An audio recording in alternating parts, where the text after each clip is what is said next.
Hey Nat, you're very cute. Thanks. Everyone in the comments say how cute Natalie is, but keep it platonic.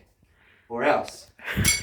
As of the last time I checked, which was about 2 p.m. this afternoon, we had about 140 subscribers and we had a big surge of viewers as well. It's because I shared the channel with a few selected pages on Facebook. Obviously this is what I do, you know, I do non-beams, I do beams, I do pretty much everything now 3SGE and GTE related. Thank you to everyone who has participated in some way or another. I've got probably too many people to thank. I've got like friends, family, obviously James and Alex and Natalie who is filming this right now. Hi Nat. Hi. Cute. I've got people who I've bought parts from, people who I've sold parts to. Yeah, thank you so much for doing your part in this channel. It doesn't go unnoticed. Alright, so this week I went to Toyota again, thank you Lincoln, and I got some more parts. So I have a genuine timing belt with the yellow notches as well to say where it would go on the cam gears, and we'll time the engine shortly. I also have a couple of O-rings. I have a nice sticker with some Japanese writings that I do not understand. There is English on there. I read the English. There is too. I should have got the Specsavers and I could admit that. Anyway, moving on. So we have an O-ring for here, we have an O-ring for there. Yeah, let's pretty much just get straight into it, eh? So I've just installed my new O-ring seal for this. This is a water pump. It's not a new one. I probably should get a new one, although looking at it inside, it actually looks pretty good. And I did replace the thermostat. So this is going to go on here like this. And here I have some bolts. And I don't think it matters where these sit for timing as well, because it's only this, this, and this that are the most important things for timing. But I could be wrong, and I will probably double check on a forum. I'm just going to tighten this by hand and hope for the best. We have our hose here for the water pump. So we have a gasket here. You'll see that this is a reused one because I don't really care. This is going to go on there just like that. Oops, that piece of hose here is actually going to go on this, and obviously that's going to connect to that with the gasket. Nice.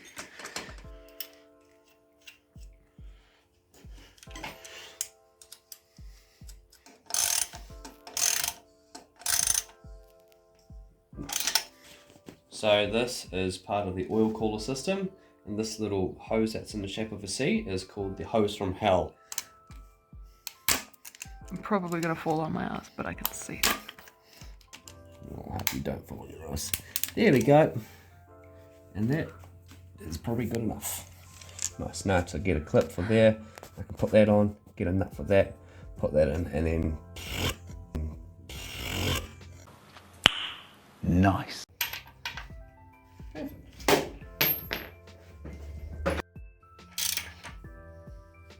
I don't even know how tight these are meant to be, but I know it was pretty hard to do up.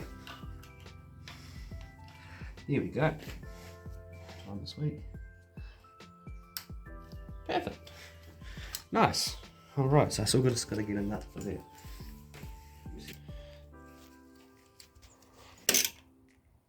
Alright, that'll do. Sweet, so our water pump housing is on.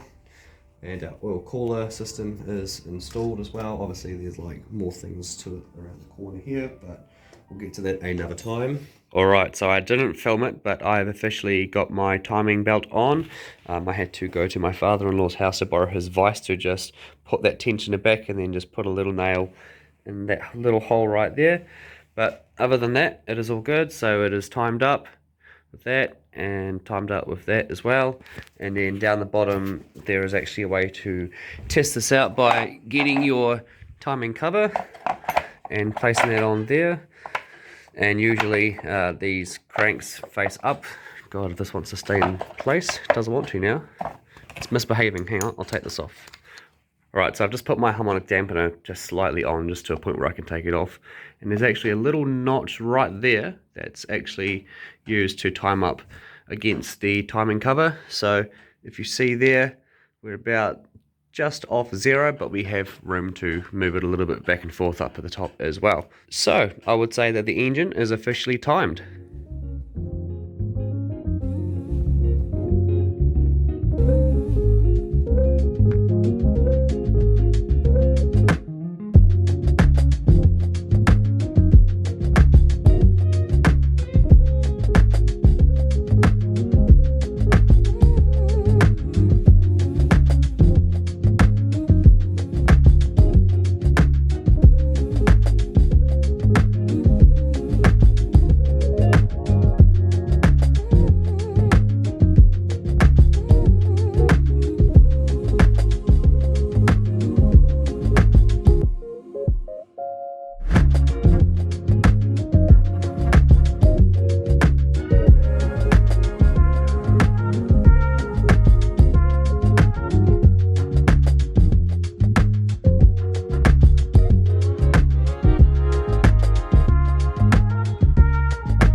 Alright, so on Sunday I took a trip to Upper Hutt to have a look at the blue Celica just to kind of get a list of parts that it might need for the engine install. And it's actually a lot of parts, and I think it's actually more parts than what the car is worth. So what I think I might do is, in the future, I might get a rolling body, whether it be another Celica or a Curran or a Carina potentially, for example, anything that could actually hold the 3SGE or GTE or beams or whatever with the factory engine mounts, because that's the biggest thing, is to try and keep, you know, as many factory parts as I possibly can.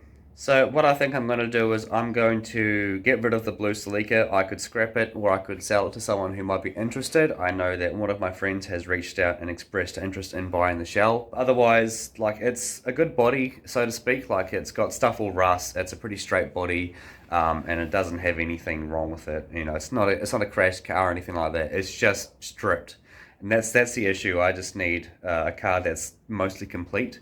But the red Celica is pretty much 95% complete, other than the obvious, you know, engine and gearbox being missing, and it is now manual converted.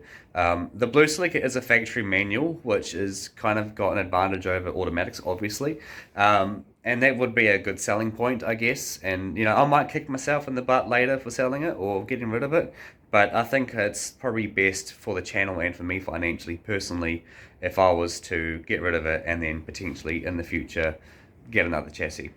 So here's my final plan. So I'm going to complete this engine. I'm going to install it in the red Celica. I'm going to use it for a while, have a bit of fun with it, test out its limits, but try and, you know, make a good 300 horsepower or so. Obviously on the side I will build the beams block, and I will build that out of factory OEM parts as per the challenge. And then when the beams block is ready, I will take the non-VVTi engine out of the Celica, and I will buy a different chassis to put this engine into. And then obviously from there we put the beams engine into the red Celica, and, you know, that will be its final engine. So it's a lot of switching around and maybe a little bit of time wasting, but for me personally, I feel like this is the best decision that I can make at this point in time. So I hope you guys understand. But yeah, we'll get this non-VVTi engine up and running, and, you know, we'll have some fun with it for a while.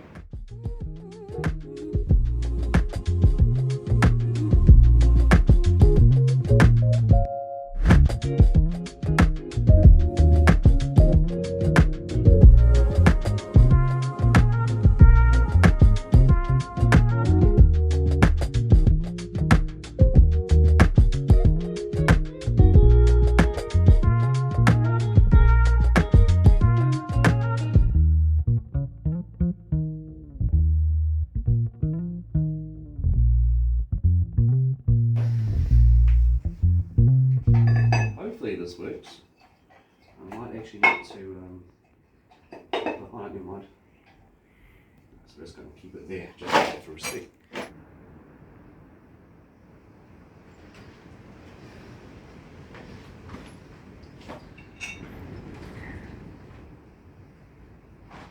So this is 79 foot-pounds.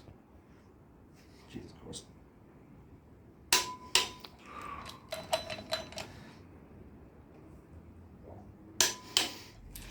Yeah, all talks now.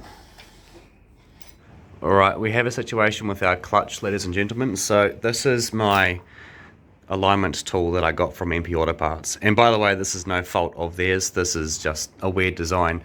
So as you notice, the tool goes into the clutch disc just fine.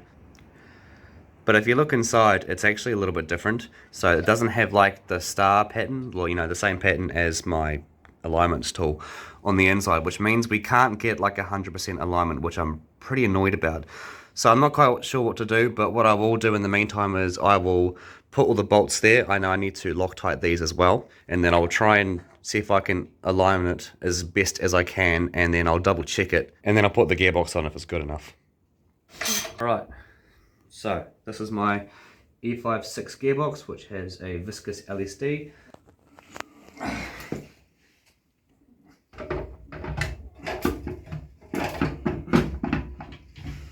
That felt a lot more successful, and are we clashing against the turbo? We're clashing against the turbo. We are.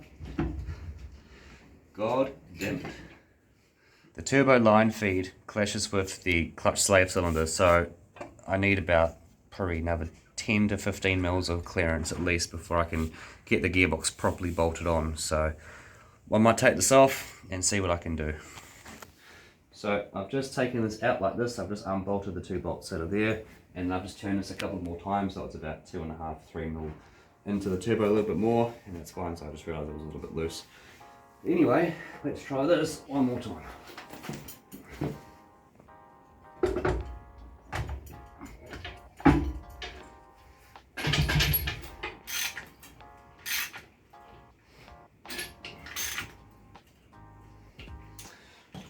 And with that, the gearbox is officially on. So what I managed to do was grind down the side of the clutch slave cylinder. Obviously not enough to expose the inside cylinder part, but enough to actually make it fit. I spray painted over the exposed steel to just protect it. And now I'm in the process of reinstalling the clutch slave cylinder. Have a look at the shape of this gasket and tell me what you think of it. And go like that. And then this is going to go on as it wants to. Like this. Alright, that is officially as far as I'm wanting to get tonight. Gearbox is on, turbo's on, alternator's on. I have got a couple more things I need to get together. As I say, like the distributor, I'm still waiting on that, and a few more other things as well. But otherwise, we're looking more and more complete every time we touch this thing. Otherwise, I am rather tired, so I'm going to call the video here. Thank you very much for watching, and we will see you in the next video.